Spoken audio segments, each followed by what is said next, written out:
Hi everyone, thanks for listening to another episode of Dogman Encounters Radio. I'm Vic Cundiff and I'll be your host for the show. If you've had a Dogman encounter of your own and would like to speak with me whether in private or on the show, please go to Dogman-encounters.com and submit a report. I'd love to hear from you. If you'd like to help support the show by becoming a premium member, please go to Dogman-encounters.com/podcast to sign up. Memberships are only $2.99 a month. By becoming a premium member, you'll be able to download episodes onto your mobile device and listen to them commercial-free wherever you go. Also, if you'd like to check out the new Dogman Encounters t-shirt store, please go to Dogman-encounters.com/store and take a look around. Buying a t-shirt or sweatshirt there is another great way to help support the show. As always, thanks for listening. Alright, let's bring on tonight's guest. If you listened to last week's show, you heard George talk about the multiple Dogman encounters he's had through his life. Well, George has agreed to come back for tonight's show to talk more about Dogman with us. George, welcome back to the show. Thank you, Vic. Thanks for coming back. I appreciate it. You're welcome. Before we get down to business, George, for the people who missed last week's show, please tell them about yourself. Well, I'm 65 years old, and I've been a sportsman. I've been a hunter my whole life, involved in different types of sports, from water sports to hunting animals in the woods, which I no longer do. Just generally in a businessman that's semi-retired. And now I just kind of live my life doing whatever I need to do. Like I told you after the bio on last week's show, I still can't get over all the things you've accomplished in your life so far. I'm really impressed. Thank you. Oh, you're welcome. On last week's show, you said you've seen dogmen in heavy tourist areas of California. Please share those sightings with us. Yes, I've seen them in the Big Sur area, and I've also seen them in the giant redwoods. In the Big Sur area, I was staying at a place called Degens, which is a resort, and decided to take a walk in the evening, and my first occurrence there came from that trip to California. I actually had a listener contact me last week sometime, sent me an email asking me to let him know what county that Big Sur encounter happened in. And I'm thinking, well, you've got Google. You can always easily find out what county that was in. It's not like I've got plenty of time to spare. So, yeah, that kind of caught me off guard. But I get messages like that all the time. But anyway, you take exception to how some people try to hunt dogmen. Please expand on that for us. Well, first of all, people go into the woods totally unprepared. And if you're going looking for them, generally you're making the first mistake is looking for these creatures. They are not exactly what people believe they are, and it's not like hunting deer or other small game. These animals, the proximity near you is going to occur in less than probably 50 feet to 100 feet at the most, and you won't be able to see them. And generally, you aren't going to be able to see them until they're right next to you. And from what I've understood and what I've heard and some of the people interviewed, that these things could have reached out and touched them at times. Well, going into the woods, hunting these animals, first of all, you better be prepared and you better have big game experience. Because any of the contact you have with them, and if you're going to shoot them, you better have the proper armament. You also better be able to shoot quickly and on the fly and on the run, because you're only going to probably get one shot. The speed of these animals is amazing, because if you look at even a regular human being can run a 100-yard dash and run around 9 seconds, point some. Also, like a greyhound, it's said that they can achieve a speed of 45 miles an hour in 6 strides. So if you got an animal that's 50 feet away from you and that is capable of running much faster than a greyhound, you can imagine the reaction time if you're not setting at ready. And almost never, ever should you go out alone. You should have a second gun backup, much like safari hunting, where if you got a guide taking you out to shoot dangerous big game, you're going to get the first shot, but you can bet that the other guy is standing off to your right or wherever he's going to stand for the second shot in case you miss, because you aren't going to get a second shot. They'll be tearing you to pieces, and they'll be looking for parts of you in their stool sampled with a stick. I couldn't agree more. Yeah, hunting dogmen, it's definitely a losing proposition. After having so many encounters, have you ever taken a picture of one? No, I haven't. And there was never a thought of that. I just took them for what they were. I mean, it's like, it's hard for me to adjust to the word dogman because I never had heard that until recent times. So to me, they were just animals. They were wolves. Basically, that's what they look like to me, or some type of hybrid of that version. Dangerous as they may be, there are many dangerous things out in the woods. I mean, you've got cougars and bear running around, but cougars are a completely different animal also. I mean, you have just recently, I believe in the last week or two, of a biker getting attacked and killed and the other one seriously injured by them. Now, there was two people there, and basically they could have used their bikes as a shield, but you have no reaction time for these creatures. And cougars are not even close to the weight of these other creatures, so you have to look at all that proximity. I mean, you have bears running around in the woods, and Lord, hopefully you never have a go against one of those either. So it's all just a matter of being able to use common sense. Well, as you know, unfortunately, common sense isn't all that common anymore. True. Unfortunately. On last week's show, you said you plan to go back to some of the areas where you had encounters to look for them. Are you going to try and take a picture of any you see, or are you planning to leave your camera at home this time? Oh, no, this time we're going to go and we're going to film and record the trips into the woods. It sounds foolish, but I want to answer questions for myself, whether they've moved on or not, or do they still visit the area? Like I said before, I believe that this is a breeding ground for them. This is where they come to have their young. And I haven't really heard anybody even speak of the lifespan of these creatures. Do they live like wolves, where their lifespan sometimes ends at 8 years or just under 10 years? I mean, how soon are they replenishing their young or whatever? And how many do they have? In my past, I've seen elderly ones, where, like say the elder, their fur it's just like a dog or anything else, or an older wolf, where their fur is graying and under their chins and so forth. So that's one of the concerns. Like, these are the new version, and are they more skitterish or are they more dangerous now because of the human contact? Oh, I'm sure they'd have to be more dangerous after having run-ins with us. You also told us about the dead dogman you saw on the hood of a car. Please describe its appearance for us from top to bottom as carefully as you can. Okay. When I first saw this dogman, it was living. This is the incident where it was chasing the little girl. Then, like I told you, later toward hunting season, into October, I believe it was at the time, it was in the fall, I was in a town and I was walking down the street, and lo and behold, at first I had to do a double check because there were people gathered around this car, and I still remember it well because it was outside of a Ben Franklin store. So, I mean, there's a word that nobody's heard in a while, I'm sure. And I walked up to the car, and lo and behold, it was the creature that was chasing the little girl. There was a guy that was there, and he had it draped on the hood of his car. The tail and rear end were to the driver's side window and was sitting diagonally across the hood. It was so large that it covered completely on the hood, and I believe it was an old Ford. Well, it's probably a newer Ford then, but the head was even kind of slightly hanging off over the headlight area, and the tail and the rear end were right up against the windshield post on the left side, and it was tied down. And I'm looking over it, and I asked him, what is this? What type of wolf is this? He goes, well, it's a buffalo wolf. At this point, even I knew, and I've always loved animals and studied, that I was told that buffalo wolves were extinct. And, I mean, there are times that people compare these things to the dire wolves and so forth that existed at one time. But I actually believe that these are probably bigger. And so as I looked the thing over, it was the same odd fur where it was almost like the color of a buffalo hide, where it was kind of dark brown to blackish with red in it, very coarse. And, there were areas that were sleeker. And the main thing that I also noticed, there was a hole in its rib cage. It was on its left side. It was laying across the car. And the size of its feet, to this day, I mean, that always shocked me. The rear feet were like the size of saucers, which were enormous. This thing had probably bled out by then because there was some leakage of blood out of its mouth. Its tongue was slightly hanging out of its mouth. When you touched the fur was not super coarse. It was not super soft. And I went over and looked at the thing's face and everything else.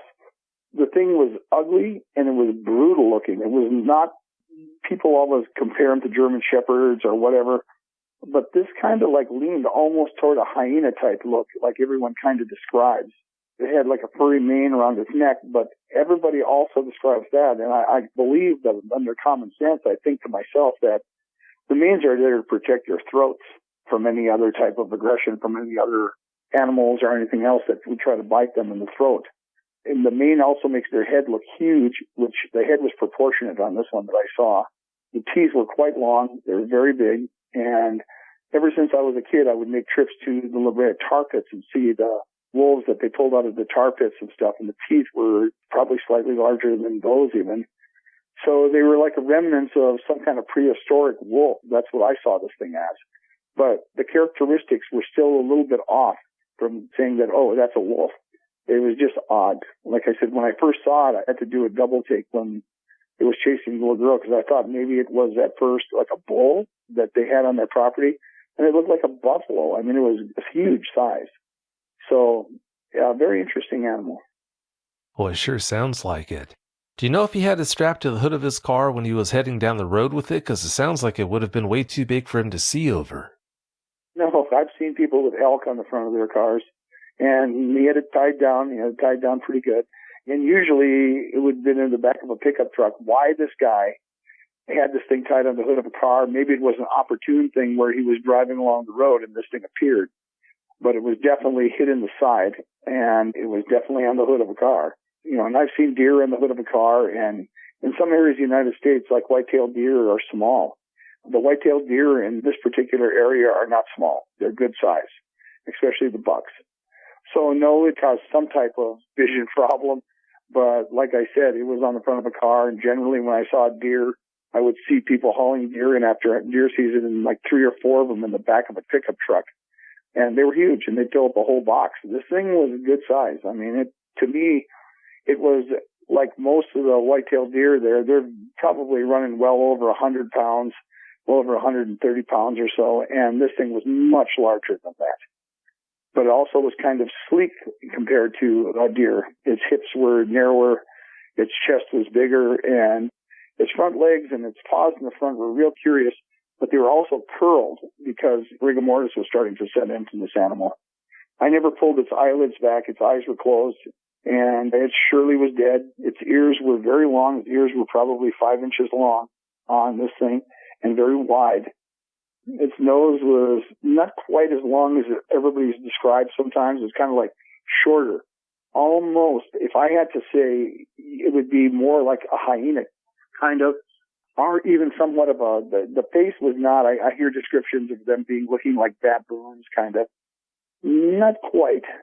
The eyes are set pretty much like a wolf's, but just a little bit wider.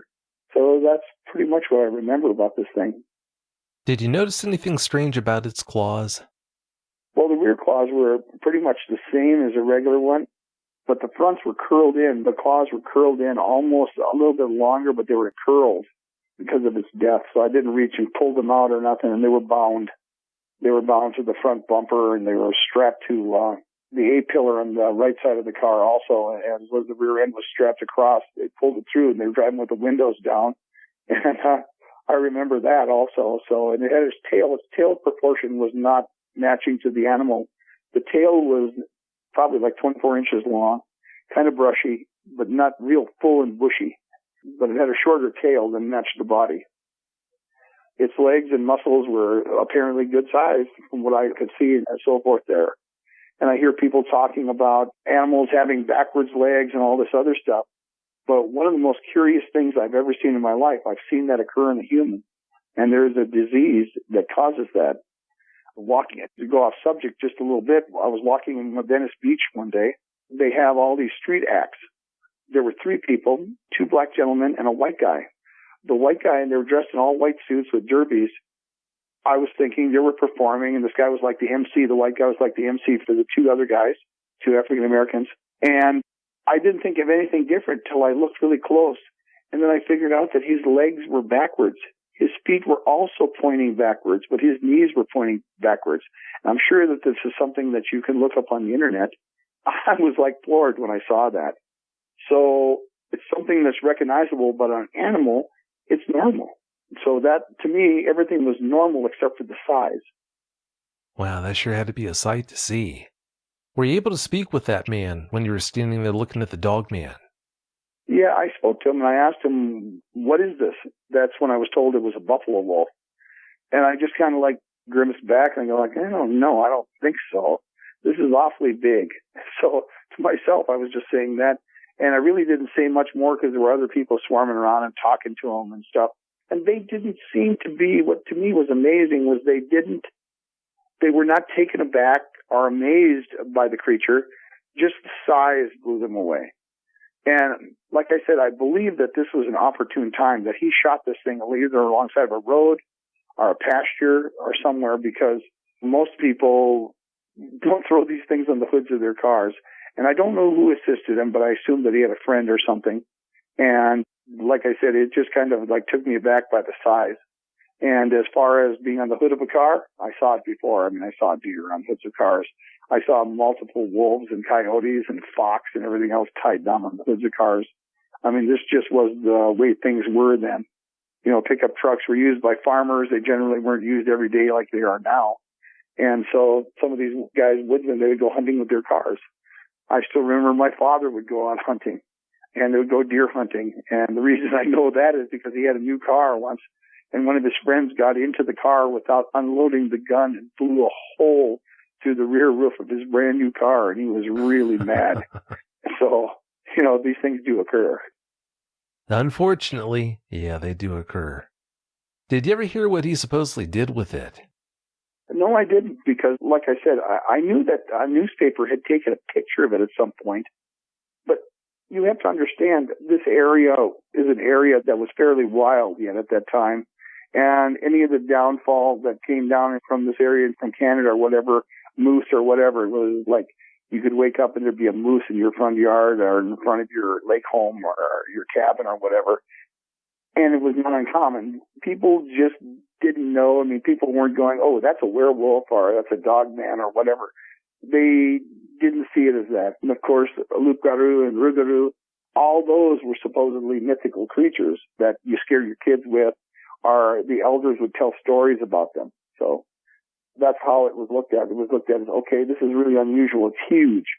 Because even nowadays you see people taking large timber wolves and they're going like, wow, this is a big, huge wolf. This is a Canadian wolf or Alaskan or whatever it might be. Speaking of that, have you seen that picture that's been floating around in the past couple of days of that giant wolf-like creature? If so, what are your thoughts on it? No, I haven't seen that. It's pretty interesting. I don't think it's a dogman. I think it's just an overly large wolf, but I want to make sure you have a chance to see it nonetheless.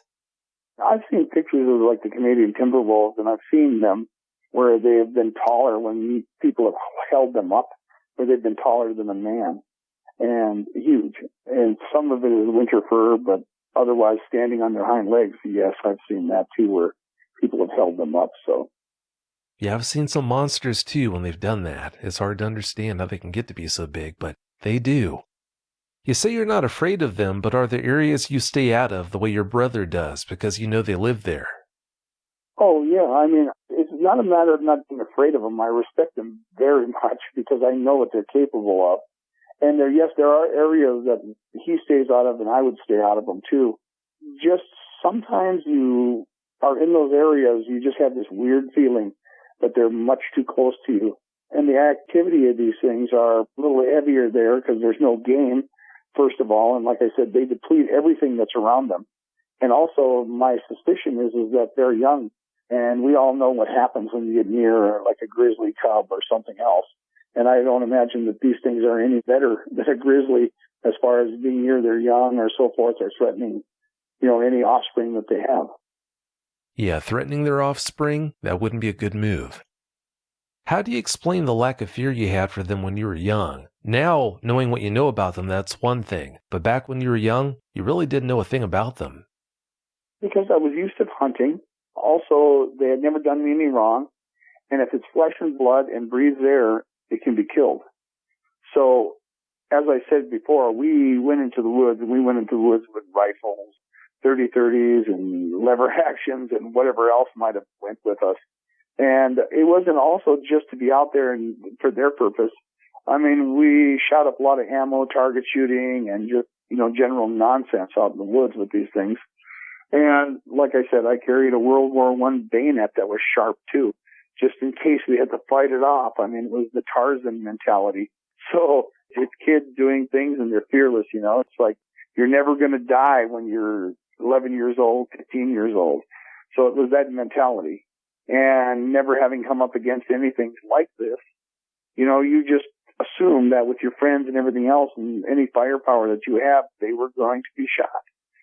Any threatening posture, as I've heard on the show before, I mean, if you're going to stand up and try to scare us and do anything at all back then, we were shooting you. I mean, this went pretty much for anything, bears or whatever might show up. You know, people say, well, you got kids running around with guns. There was one time you could actually trust kids with firearms, unlike today. I mean, they want to take them to school with them, and there's no pun intended. You know, there was a whole scene of common sense and how you were raised. I mean, if you were raised on a ranch, a farm, raised hunting with your parents and your father, you had a great respect for what was out there. So that's kind of how we approached it. Yeah, they were different times. Do you know if the girl you saw being chased is still traumatized by that experience? You know, I don't know if she's still alive. She probably is. I just remember after that, her family kind of disappeared. They moved out of that home, and that home was torn down. And I remember it well because the barn really attracted me, as I said. And in recent years, I had a barn that was very similar to that on my property where I lived. So I always thought about that. And I never saw her, you know, after a certain point. She went to school with me, but it's like the family moved away. They could have been sent somewhere else to work or whatever, but they were gone. And so was the farm. And so were all the animals, as far as the cattle and horses and so forth. Yeah, after having an experience like that, moving to a new area, that had to be the best move they could have made for her. That's horrible. How close were you to her when that dogman was chasing her? I would say probably 50 yards or under, if I had to say it. 50 yards or under. Okay, so you were pretty close then. Yeah, and I mean, the sun was just starting to go down. You were able to see real well. I mean, it was not a problem. And the way that house was situated on a little ridge that kind of went along, and there was oak trees. I remember off to the left side past the farm, there was a well, like a pump well, an old-style pump well that people would pump water. And the house was then up off to the right, and a road went up over toward this ridge, and the house sat on the top of the ridge, and the barn sat off to the left below the ridge from the house.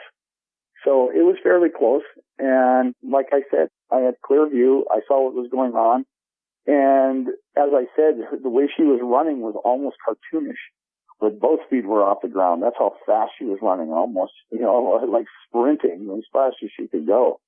As this thing was behind her, was just basically trotting along, it looked like to me.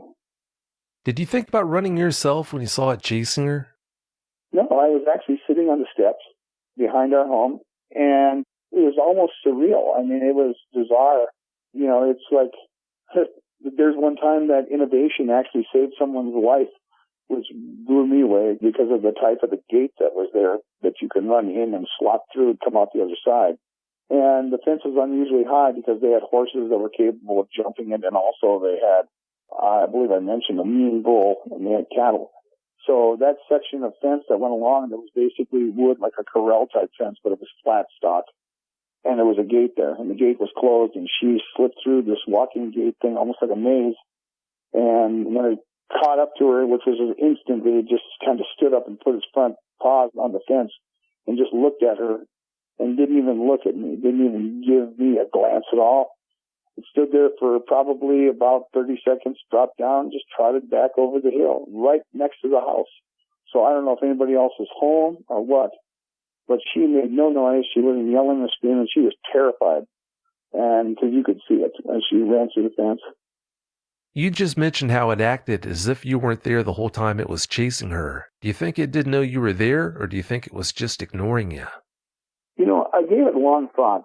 The positioning of eyes on these creatures and on wolves in general, do they see with like a tunnel vision where they sight on prey and they focus on it? Because I've seen it in hunting where they'll pick out like something out of a herd and they'll go after that specific animal. Did it not just see me because I wasn't in its peripheral vision? Or was it just didn't care? I mean, everybody's giving these things way more intelligence than they deserve. I mean, this is not a Scooby-Doo adventure or a Van Helsing adventure where these things are actually thinking and setting out and going home and playing with their Legos when they don't get any game. I mean, I think that they're wild animals, and I think that they're smarter than most because they are predators, and that's how predators survive. So that's my opinion. After you saw it chasing her, did you tell your family and friends about what you had seen that day? No, it was just another day. I mean, it was just like, I saw wild animals all the time. And, I mean, what are you going to say? Hey, I just saw this giant creature. I looked like a buffalo, but a wolf or something. You're going to be going like, no. So I could have just as well told them I saw a flying saucer. And so, I just kind of kept it to myself. And later on, when my brother got older and my friends and we saw them then, that was when everybody kind of knew they existed. That's what was really odd. They just never spoke about it. The elders spoke about it, and even my dad knew they existed. So I really didn't even pitch it that way because it was not looked at as a monster. It was looked at as something that was, part of nature. That may be unusual for some people to hear, and I'm sure some of these people that have seen these things are basically in terror of them. You're looking through a young child's eyes. I mean, I also surf, right? So the thing about it is that people go like, how do you surf big waves?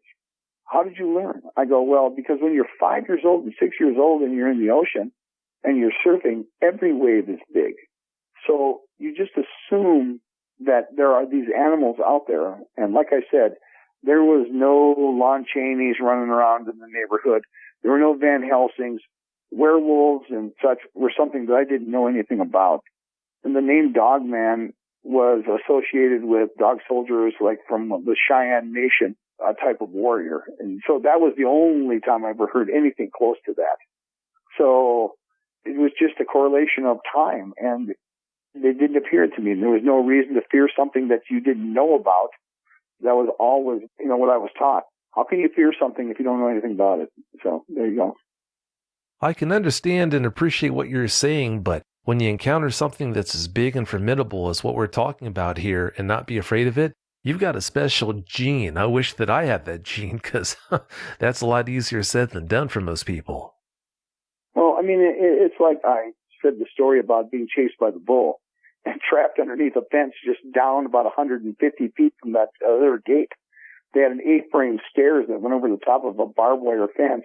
Well, that bull was probably, around 1,000 pounds or more because it was a Brahma bull.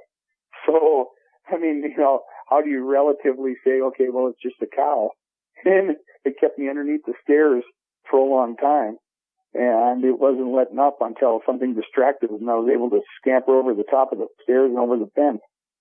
So it's something that you just do and you narrowly miss things in your life. And you got to remember, kids are special, man. They have this absolute immortality gene in them and they just live. I mean, you do things like jumping off of quarries into water, not knowing what's below you.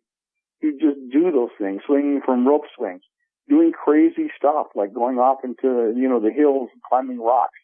So it's not a matter of being brave. It's not a matter of something special gene.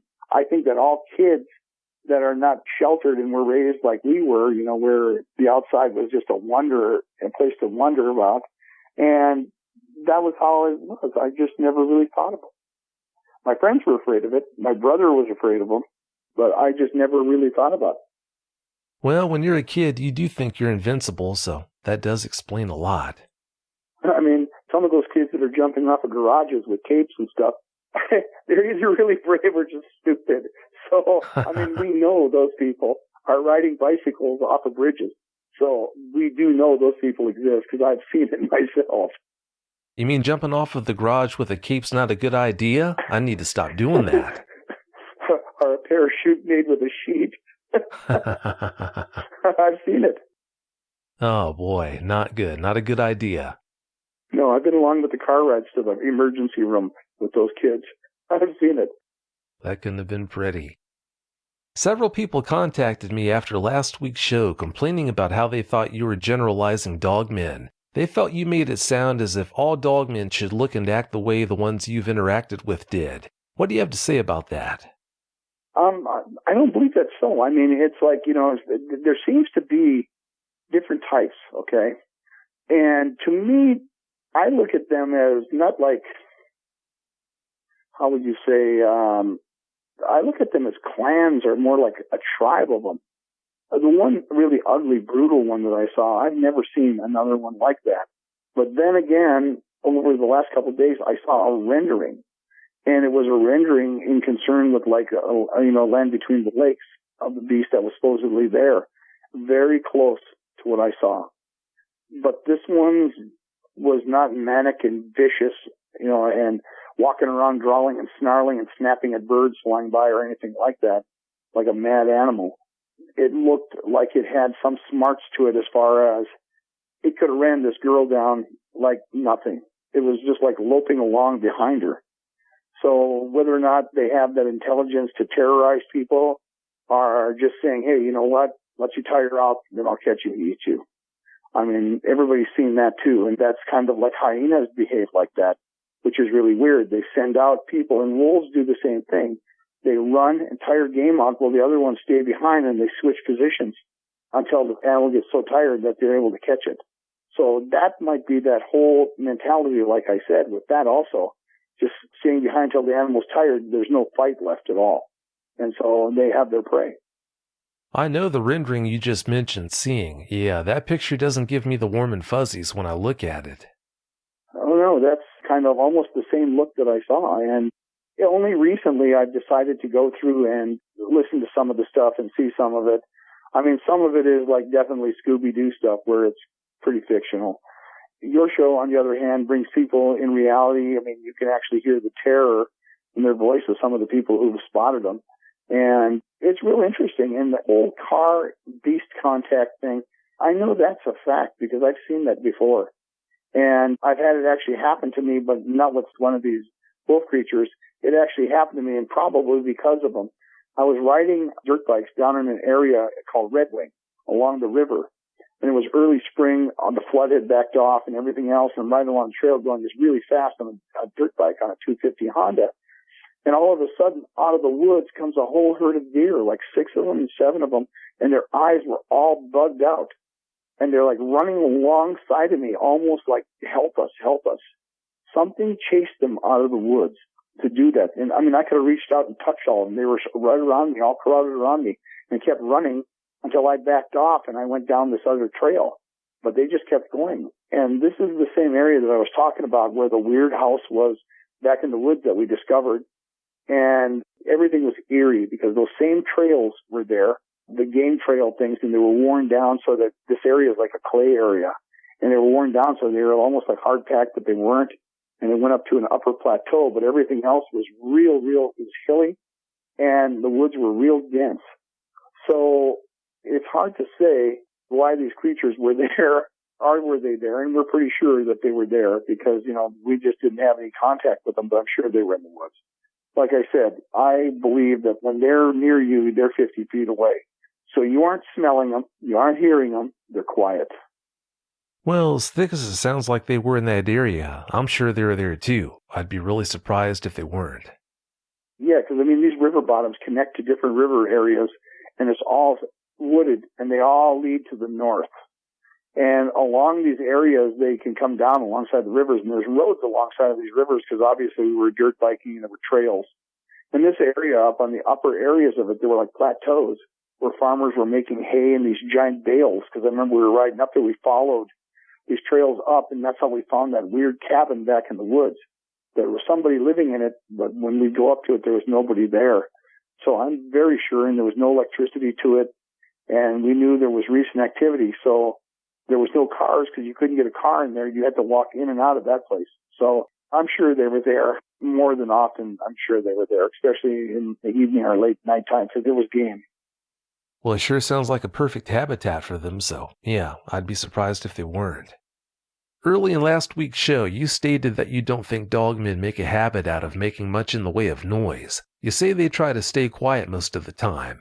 Towards the end of the show, though, you talked about hearing them howl in the Big Sur area of California. Would you say that you shot down your own theory about them being so quiet with that story? No, not at all. Two different kinds of areas. I mean, you have an area that's dense foliage and everything else. To me, if they're predators, it's all about ambush. Now, if you're walking around stinking and making noise and howling and burping and doing whatever you're doing, your chances of getting any game are not good. You're going to be starving to death. The ones I saw running through on the paths and so forth and running through the areas where it was forested, you could not hear them. They were quiet. I mean, you could hear sometimes a low grumble. You'll hear it from like a chatter almost. You can hear it from coyotes. Fox mainly kind of do that. They kind of almost a cat-like little tiny noises. These things were not sitting and howling and chasing people down. They were not howling and chasing deer. I mean, they were not coon hounds. Coon hounds will chase you on the trail or something. They start howling, and all of that is to chase it and make it run and go up trees and corner it. That's not their thing. This area is all about ambush. And if you're 10 feet away from somebody, and if you're howling, they're not going to walk up to you and say, jump on me and eat me. Now, in Big Sur, area very dense, and also in the Great Redwoods, mostly where I heard them was in the Great Redwoods, and that's a different type of area where if you're going to be in an area that vast and big, where you can be heard because the trees, there's no underlying brush as such in like some other areas. The brush is a lot more sparse. So if they're echoing and talking to each other, that's probably what they were doing. Now, in the Big Sur area, when I first came across the one when I was staying at this place called Deacon's, I was walking along the road at night thinking I'm going to go down to the ocean and check stuff out. It was real dark out. There was not many cars around because it's like an area where Post Ranch Inn was there and Deacon's and kind of these areas where everybody thought they were real romantic. So I'm this girl walking along, and this weird grumbling started with, I thought, what was to be a coyote. And it was walking along the bank area of this thing, and I'm like, just kind of, yeah, don't be afraid of it. It's just a coyote. It's not going to bother us or anything. And then it changed. I mean, the noise was a little heavier, a little bigger, and cars were coming. So we just kind of shifted over to the other side of the road where the ocean was, and they couldn't hear it as well. And then it was pretty dark out, so we weren't going to go down in this one area to get down near the ocean off a cliff.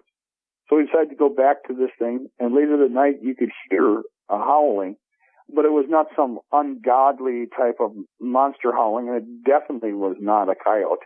Coyotes are pretty distinctive. I mean, their howls are more annoying than going cool. You know it's a coyote because they're kind of got a high pitch to them, and they make those weird laughing noises also. So this was different, and the coyotes would shut up when that would happen. I mean, there was no noise. It's like somebody said, okay, guys, shut up. And so they stopped howling. And this thing howled a couple of times, and that's all I've ever heard of any howling or making noise. So it's not contradicting itself. It depends on what it's doing and the areas you're in. From the upper Midwest area near the Canadian border, I mean, that's a different type of hunting. And everyone knows game's different and is completely different. Now, as far as in Big Sur, I'm sure there are deer and there are a few other things in there that they can hunt. But up in the redwoods, it's completely different because you can see stuff coming. And one of the things about the one I saw in the redwoods, which was really weird, and this might help with some of the phenomenon of people seeing black ones. I saw a black one. The trouble with it is that you look at it and you don't know it's something until you see movement. It can be sitting there, standing up, or whatever it's doing, or standing on a log like the one I saw. Until I saw it move, you couldn't be sure it existed. It was there. I mean, it's just really odd. For some reason, black is perfect. It just absorbs any of the shadows, any of the colors around it, because in those areas, the canopy is so thick that sunlight isn't protruding like direct sunlight. So that's one of the things. And one of the differences probably between why some of them are howling, some of them are making noise, and maybe they were just there to say, hey, I'm here, basically. So, I mean, coyotes do annoying stuff like that. As people know who hunt, I mean, they've had coyotes walk alongside of them and ruin game hunting and stuff. And maybe this thing was just kind of like walking along and just more interested in kind of chattering and making noise. You'll even see dogs do that, just kind of like blip and, make little noises. So that might be the whole reason. But, it's like I can't say that none of them howl, but it don't make any sense to me that they're out howling and chasing stuff down. That's not the way you hunt. You'll starve to death. Well, there are pretty drastic variances in the behavior of animals that live in different areas. So what you said about dogmen that live in the Big Sur area versus where you first had your encounters, that does make sense. Yeah, I mean, it makes practical sense if you think about it. And, like I said, we hunted quite a bit. And you're not going to get deer if you're walking through the woods, yakking and talking and making noise and smoking cigarettes. I mean, these things have acute senses. They can hear and smell all of that stuff. So you just don't do it. You're not standing in your deer stand smoking cigarettes. What do you think they're going to do? They're not going to come near you. And if you're hollering or spitting or doing something, they're going to hear you first. They don't have those big giant ears on top of their heads for nothing, just to walk through the woods. They're like radar, so they can hear you coming, and that's why. Stealth is everything for a predator. That's why mountain lions jump on their prey from rocks and trees, etc. So that's the way it is, unless, of course, it's like a bear, and bears don't care. It's just an ambush attack. You wander into the wrong area at the wrong time, and they come after you because you can't run 35 miles an hour through the brush. They can. So there you go. For a predator, making too much noise is definitely a self-defeating practice, so you're making a lot of sense with what you're saying. You just commented on their ability to stay incognito. When you were checking out that dogman on that guy's hood, did you notice any strong smells coming from it? Nothing at all. Just wherever it was in the air, it was kind of slightly wet because it was fall, and it was overcast.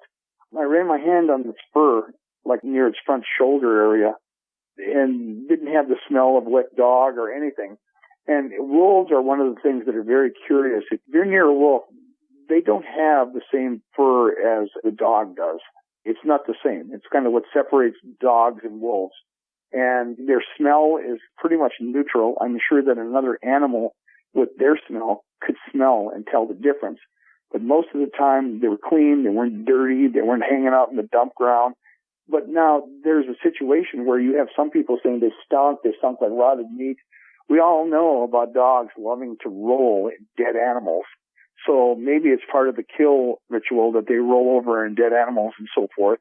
And maybe it's an attraction thing as far as other animals saying, okay, well, here's an easy prey, like such as coyotes or something. Maybe it's a form of attracting them in, because I know for a fact wolves eat coyotes eat fox, coyotes eat each other. So maybe that's one of the things too. But as far as foul odors and wet dog smells and everything else, it's not the same creature. They're not the same thing. I mean, as these animals were built into nature, they are not all the same. Wolves are not the same as dogs. There are similarities, but they're not the same. They're just not built the same. Their fur is not the same. And I'm sure there's some people out there who beg to differ on it and so forth. But I mean, if everybody was walking around, as far as humans, if you were stinking, people are going to get away from you. You can't walk down the street unwashed and filthy. I mean, they're just going to know. So that's my theory on this thing, and whatever it may be. But this thing was not emitting any smell. It hadn't been dead long enough to start smelling like a dead animal.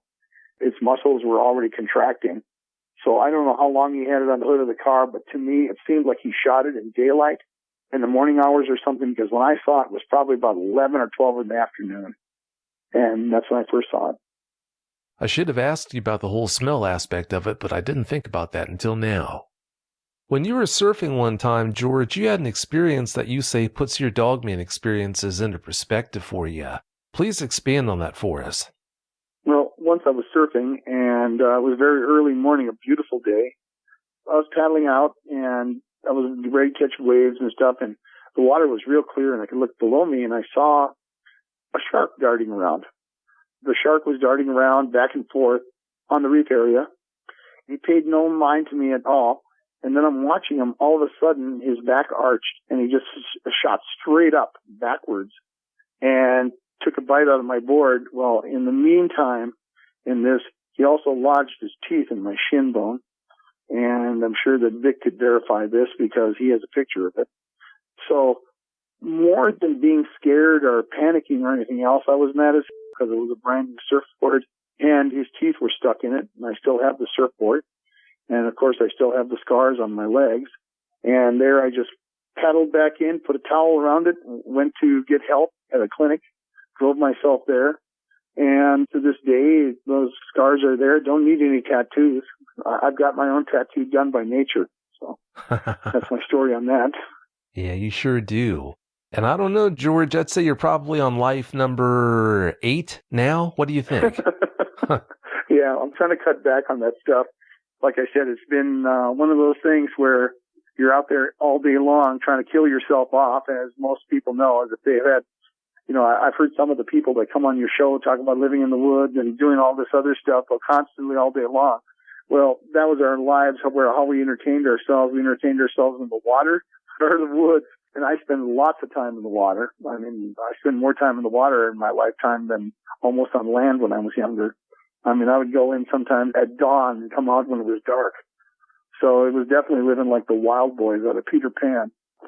So maybe that's one of the other reasons why I'm not so afraid of things. And, I've survived a few things that I should never have survived. And you just kind of go, okay, well, that's cool. I'm not doing that again. So that's kind of the attitude. And as far as dogmen go, I'm not so sure what would be the best choice. I mean, there's a whole lot of stuff like standing on the railroad tracks in front of a train blindfolded might be a smarter move than taking on either something in the water like a shark or else a dogman in the woods. So the comparisons are, it's like, how do you want to die? That's basically the way it is. And so you either have to be fearless, which is not fearless. I think you just kind of nonchalantly go about your life. And like I said, teenagers are indestructible and they're never going to die. That's kind of the way it is. So that's why everybody also is a kind of aghast when they hear, 5 teenagers killed in a car accident. So that's why, because everybody kind of assumes you're going to live to be old. Well, it's a wonderful thing to get this far in life and to stay healthy and healthy enough to hopefully you got a few more lives left. So that's kind of the attitude why all that happens. Well, it's been a wild ride for you. There's no disputing that. Well, it's about time for us to get out of here, George. But before we do you have any closing comments you'd like to share? Mostly for all you people out there that think you want to go have a dogman experience, I would think twice. I mean, it's basically like, it's just not smart, because what's going to happen is that if you don't have the hunting experience and you're not able to protect yourself, you might as well just get in the water with a side of beef on you and start swimming around to see what kind of sharks show up, because it's going to be the same effect. You're going to get eaten. You're going to get ripped to shreds. There's nothing good about traumatizing yourself or seeing something that you don't believe is real, and your nightmares will come to reality. And do you really want that? Do you really want to live the rest of your life knowing these things are out there and never being able to go into the woods, or having to worry about your children, leaving them in yards and they're gone one day and you don't know why? I mean, I'm sure that if all you people out there are into this stuff and listening to all these shows, you hear the stories about children disappearing and they're finding them 50 feet away from their houses, dead and torn up, or people just snatched up walking along the roads early in the mornings. You're putting yourself in the kill zone. I don't mean that you should live your life in some kind of protective armored car or something like that, but you should be aware of what is going on. And the minute you stop looking up, and unfortunately, like most people, their vision is only what they can see forward. They never look up, to the side, or below. And generally, that's where it comes from. It's either from the side. You cannot see these creatures. There are many predators on Earth that you can't see. You can be walking along. It's like, if you're in Africa, you cannot see an African lion that's 10 feet away from you in the long grass. If you want to live that experience, you just go out and read the story of the Savo lions, the 2 lions that were killing people that were working on the railroad. They killed hundreds of people, and no one saw them. Generally, they would take people in broad daylight. Well, if you think that these things are werewolves and they're running around at nighttime howling at the moon and waiting for the full moon, you're wrong, because I've seen them in the daytime. They move about. They stay in low light. They stay out of plain sight like most predators do. You don't want to get caught in the open. That's when you get shot and you become the prey. So be careful what you're doing out there. Be careful what you wish for. And do these things exist? Yeah, they exist. So be careful. That's all very well said. Well, George, I can't thank you enough for coming back on the show and sharing that knowledge with us. I really appreciate it. That's my pleasure, Vic. Thank you. Oh, you're welcome. Thanks again for your time, and have a great night. Thank you. Bye-bye. Bye. If you've had a dogman encounter of your own and would like to speak with me, whether in private or on the show, please go to dogmanencounters.com and submit a report. I'd love to hear from you.